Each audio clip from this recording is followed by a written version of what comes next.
buenos días, bienvenidos a este lunes de Cartas Abiertas, el podcast, un espacio creado para leer la palabra del Señor y meditar en ella.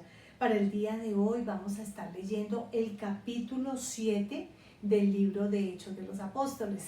Recordemos que Esteban, que es un hombre lleno del Espíritu Santo, está ante el concilio porque levantaron una calumnia en su contra, y esto hizo que las personas del lugar pues lo llevaran a este concilio como acusado, y él en este capítulo 7 va a presentar su defensa.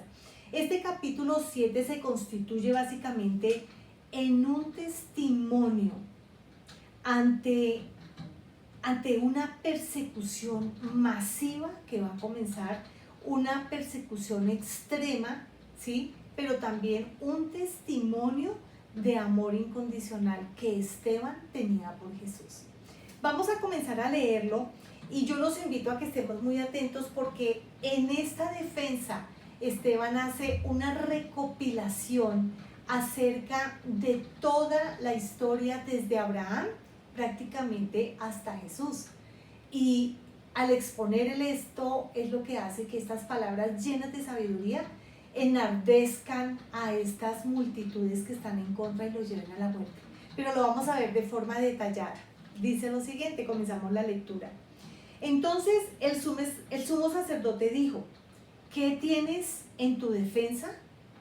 Y Esteban, abriendo su boca, dice lo siguiente: amigos, padres y hermanos, el Dios de la gloria se apareció a nuestro padre Abraham cuando éste todavía estaba en Mesopotamia, antes de mudarse a Harán, y le dijo: deja tu país y tu familia y vete a la tierra que yo te mostraré. Así que dejó la región de los caldeos y se trasladó a Harán. Tras la muerte de su padre, emigró hacia aquí, donde ahora ustedes viven. Pero el Señor no le dio nada, ni siquiera dónde poner sus pies. Prometió darles la tierra a él y a su hijo más tarde, aunque Abraham no tenía ningún hijo en ese momento. Dios le hizo saber que sus descendientes marcharían a un país extranjero en el que iban a esclavizarlos y maltratarlos durante 400 años. Y les aseguro, yo voy a intervenir y me ocuparé de esos esclavistas y sacaré a mi pueblo para que puedan adorarme en ese lugar. Entonces hizo un pacto con Abraham y lo firmó a través de la circuncisión. Cuando Abraham tuvo a su hijo Isaac, también lo circuncidó y puso en él la misma señal. Isaac fue padre de Jacob y Jacob padre de 12 patriarcas. Todos ellos transmitieron con fidelidad la señal del pacto a su descendencia. Pero esos patriarcas, llenos de celos, vendieron a José como esclavo en Egipto. Sin embargo, Dios estaba con él y no solo lo rescató, sino que además hizo que Faraón, el rey de Egipto, lo conociera. Este quedó tan impresionado con José y lo puso a cargo de todo el país y de sus asuntos personales. Esteban sigue recordándoles toda esta historia que ellos seguramente conocían muy bien, pero él comienza a hacer ese recuento para que se acuerden. Continúa, dice: más tarde vino una hambruna que se extendió desde Egipto hasta Canaán y que trajo numerosas dificultades. Nuestros padres estaban hambrientos y buscaban comida por todas partes, pero no la hallaban. Jacob escuchó que en Egipto sí había y envió a nuestros padres a buscarla. Cuando lo confirmaron, volvieron a dicho país para conseguir provisiones. En esa visita, José reveló su identidad a sus hermanos y presentó a la familia de Jacob ante Faraón. Le mandó llamar a su padre Jacob y a todos los demás miembros de la parentela, que eran 75 en total. Así fue como la familia de Jacob llegó a Egipto. Nuestros padres, continúa Esteban diciendo, nuestros padres y Jacob murieron. Los llevaron a Siquem y los enterraron en la tumba que Abraham, a buen precio, compró a los hijos de Hamor. Casi al cumplirse los 400 años, el tiempo en que Dios prometió a Abraham que los liberaría, La población de los israelitas en Egipto había llegado a ser muy numerosa. Entonces gobernaba un rey que nunca había oído hablar de José. Explotó a nuestra extirpe sin piedad. Fue tan cruel que los obligó a abandonar a sus recién nacidos y exponerlos a una muerte segura. Por este tiempo nació Moisés, un bebé hermosísimo. Lo escondieron durante 3 meses. Cuando ya era imposible ocultarlo, lo sacaron y enseguida lo rescató la hija de Faraón. Ella lo crió como si fuera propio. Moisés se educó en las mejores escuelas de Egipto. Era un pensador agudo y un atleta formidable. A los 40 años quiso saber cómo estaban sus parientes hebreos y salió a dar un recorrido. Entonces vio a un egipcio que maltrataba a uno de ellos e intervino. Vengó a su hermano indefenso y mató al opresor. Imaginaba que sus hermanos se alegrarían de que estuvieran de su parte y lo vieran como un instrumento del Señor para liberarlos. Sin embargo, se equivocó.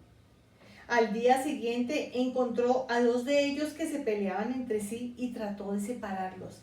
Y les dijo que hicieran las paces. ¿Ustedes son hermanos? ¿Por qué se pelean? El que había comenzado la riña le contestó: ¿quién te puso a cargo de nosotros? ¿Vas a matarme como mataste ayer a un egipcio?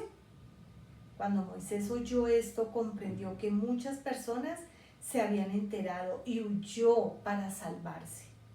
Vivió exiliado en Madián y en este tiempo le nacieron 2 hijos. Sigue Esteban, trayéndoles a la mente el recuerdo de estas historias. Esta era su defensa. Esteban sabía y conocía de lo que estaba hablando, porque él era un hombre que estaba dedicado a buscar a Dios, y en ese tiempo estos libros mostraban, lo seguirán haciendo eternamente, mostrando el plan de salvación del Señor. Entonces, una de las cosas, digo yo, que el Espíritu Santo le mostró a Esteban era: recuérdales a este grupo de personas que están acusándote, recuérdales la historia. Dice: 40 años después, en el desierto del monte Sinaí, un ángel se le apareció entre las llamas de una zarza ardiente. Moisés, que no podía creer lo que estaba viendo, se acercó para mirar. Entonces oyó la voz de Dios, que le dijo: yo soy el Dios de tus padres, el Dios de Abraham, Isaac y Jacob. Moisés, entonces, muerto de miedo, cerró los ojos y apartó su rostro. Dios le dijo: arrodíllate y ora. Estás en un lugar santo, en tierra sagrada. He visto la agonía de mi pueblo en Egipto y he escuchado su llanto. He venido para ayudarlos, así que prepárate, porque vas a volver a Egipto. Este es el mismo Moisés a quien antes rechazaron diciendo: ¿quién te ha puesto al frente de nosotros? Este es el Moisés que Dios, por medio del ángel en la zarza ardiente, envió como gobernador y redentor. Él sacó a Israel de la esclavitud, les dice Esteban. Durante 40 años hizo cosas extraordinarias por medio de señales divinas a lo largo de Egipto, el Mar Rojo y el desierto. Este es el Moisés que declaró: Dios levantará un profeta como yo de entre los descendientes de ustedes. Este es el Moisés que medió entre el ángel que hablaba en el Sinaí y nuestros padres en el desierto. El mismo que tomó las palabras vivificadoras y nos las entregó, palabras que nuestros padres no quisieron escuchar. Ellos anhelaban las viejas costumbres egipcias y se quejaron ante Aarón: haznos dioses que podamos ver y seguir. A este Moisés que nos trajo aquí, a kilómetros de ninguna parte, ¿quién sabe lo que le ha pasado? Entonces hicieron un ídolo con forma de ternero, le ofrecieron sacrificios y se felicitaban mutuamente por el estupendo programa religioso que habían organizado. A Dios no le gustó aquello, pero los dejó por incorregibles. Adoraban a todos los nuevos dioses que surgían y sufrieron las consecuencias que describió el profeta Amós. Y lo que el profeta Amós dijo es lo que voy a leer ahora, y lo que Esteban también trae a colación al recuerdo de ellos. Lo que Amós dijo fue: ¿me trajiste ofrendas de animales y granos esos 40 años de desierto, Israel? Lo dudo, estabas ocupado construyendo santuarios a dioses de la guerra y del sexo. Los adorabas con todas tus fuerzas, por eso te desterré a Babilonia. Continúa él contando esa historia y dice: y todo este tiempo nuestros antepasados tuvieron un santuario para el culto genuino. Estaba hecho según las precisiones que Dios entregó a Moisés.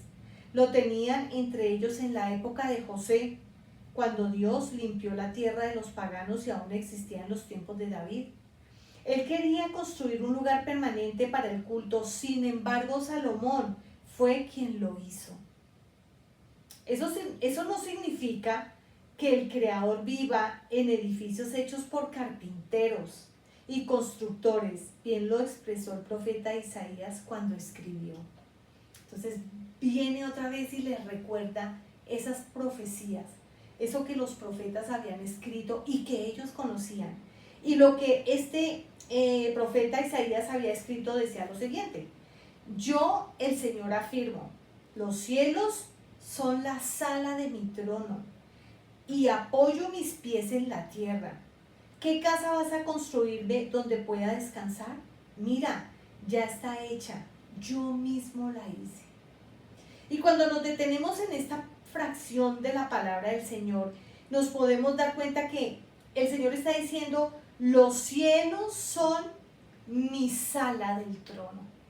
Aquí nos está mostrando la palabra del Señor, la inmensidad de Dios. Algo que de pronto nuestra mente humana, nuestro pensamiento no alcance realmente a comprender lo que significaría la inmensidad de Dios, lo ilimitado que Dios es, ¿sí? Pero aquí también está hablando el Señor diciendo: ¿qué casa vas a construirme donde yo pueda descansar? Si he sido yo mismo quien la ha hecho.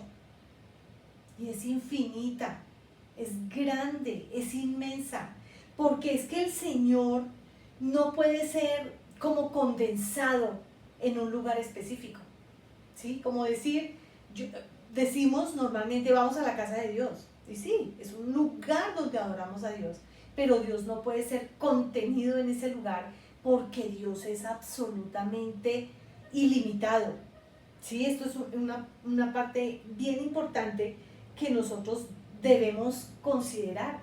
Dios es ilimitado, Dios es inmenso para condensarlo en un lugar. Esto también tendría que ver, digo yo, cuando él dice edificios hechos por carpinteros y constructores, pero también nos puede llevar a pensar, cuando hemos salido de la idolatría nos es revelada la verdad. Pensar que Dios sea reflejado por una obra, puede ser inclusive llamada humanamente maestra, por escultores, por quién sé yo, personas que tienen un don en sus manos, pero Dios no puede ser contenido dentro de una imagen, ¿sí? Dios es absolutamente ilimitado. Eso también es como una confrontación a la idolatría. No podemos, es confrontar la idolatría frente a la grandeza de un Dios soberano. Yo he pensado en esto y definitivamente le doy gracias a Dios, porque es la verdad la que nos hace libres. La idolatría va en contra de lo que el corazón de Dios siente cuando el ser humano se dirige a algo que pretende como condensar la presencia de Dios. Versículo 51, recuerden, capítulo 7, pero versículo 51 en adelante dice: qué obstinados y qué corazón tan duro tienen ustedes, dice Esteban. no quieren escuchar, ignoran al Espíritu Santo, son como sus ancestros. ¿Qué profeta entre ellos no recibió el mismo trato? Sus antepasados mataban a quien hablara sobre la venida del justo. Y ustedes mantienen la tradición familiar. ¿Quién es el justo? Pues el justo es el Mesías, el justo es Jesús, el Hijo de Dios. Y dice que esos antepasados mataban a quien hablara sobre esa venida, pero que aún ellos mantenían una tradición familiar. Y aquí hay un llamado especial. Nosotros los seres humanos constituimos tradiciones, constituimos como una serie de rituales en familia que vienen de generación en generación, pero que lo que hacen es apartarnos de la presencia de Dios. Entonces, aquí les está haciendo un llamado, dice, y aún ustedes mantienen esa tradición familiar. La tradición era que mataban a los que hablaran acerca de la venida de un Mesías, de un justo. Dice, todos son traidores y asesinos. Los ángeles les regalaron la ley de Dios y ustedes la desecharon. Estos son unas palabras tan poderosas que Esteban usó. O sea, él les trae un recuento a la memoria, pero ese recuento termina diciéndoles cosas verdaderas, pero súper fuertes, que van a ir en contra de él. Los trató de tercos, de obstinados, de corazones duros, los trató de ser como esas personas que por tradición seguían matando a las personas que estaban hablando acerca de un Mesías. Los trató de ignorantes, y realmente lo eran, porque no reconocían la presencia del Espíritu Santo. Y recordemos que Hechos es el que muestra el poder y la autoridad del Espíritu Santo llenando la vida de las personas, bautizando sus vidas. Entonces cuando les dice él allí frente a estas personas eminentes que lo están juzgando, que están escuchando su defensa, y le dice, todos son traidores y asesinos. Imagínense cómo se sentían esas personas. Entonces dice aquí en el versículo 54, en ese momento se llenaron de ira y empezaron a gritar. O sea, ellos ya no resistían todo lo que Esteban les estaba diciendo. Y comienzan a gritar y dicen, rechinaban los dientes y lo insultaban.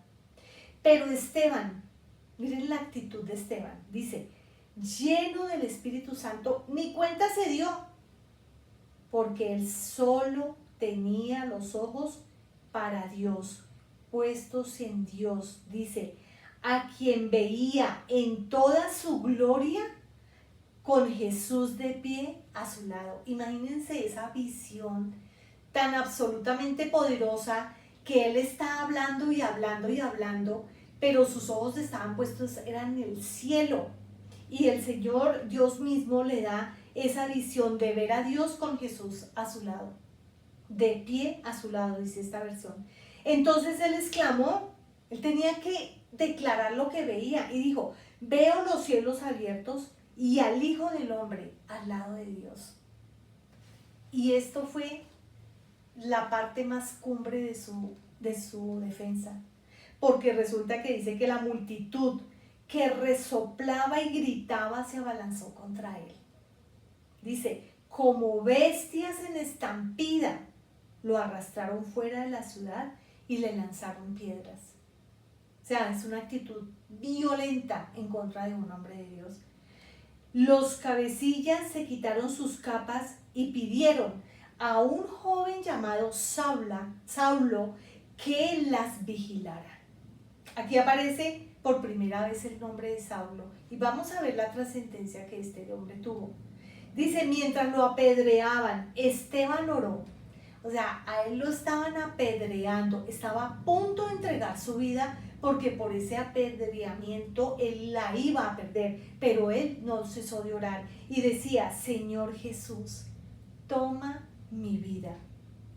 Luego se arrodilló. A mí esta acción de arrodillarse yo la veo como una acción de suprema fuerza de voluntad, de suprema fuerza corporal, porque démonos cuenta que a él cuando se le abalanzan como como bestias, lo arrastraron en el piso y él estaba tumbado a causa de las piedras que le arrojaban, pero él sacó su fuerza y se arrodilla y clama a voz en cuello, dice, clamó a voz en cuello para que todos lo oyeran, Señor, perdónales este pecado. Y esas fueron sus últimas palabras antes de morir. O sea, esto que ocurrió aquí es un acto supremamente impactante, porque en esto Esteban está reflejando directamente a Jesús. ¿Cuáles fueron las palabras de Jesús antes de él entregar su vida en una cruz? Él oró al Padre y le dijo, perdónales porque no saben lo que hacen. Y lo que Esteban está diciéndole aquí es, perdónales este pecado. Señor, perdónales este pecado. Es el reflejo absoluto de un Jesús. En estas palabras hay un amor tan grande de parte de Esteban, por eso era un hombre lleno del Espíritu Santo, que ese amor le dio para perdonar a sus enemigos, a los que le estaban quitando la vida. Le dio ese espíritu lleno, le dio para amar a los que le estaban ocasionando su muerte. Les dio, el amor cubrió todo este pecado y el perdón estuvo a flor de piel. Él los perdonó por haberle causado su muerte y no solamente pudo haber dicho tranquilos, yo los perdono y morirse, sino clamó al Padre para que ese pecado no les fuera tenido en cuenta. Saulo, terminando ya esta historia, esta lectura maravillosa del capítulo 7, dice que Saulo estaba allí y felicitaba a los asesinos. Esto es impactante.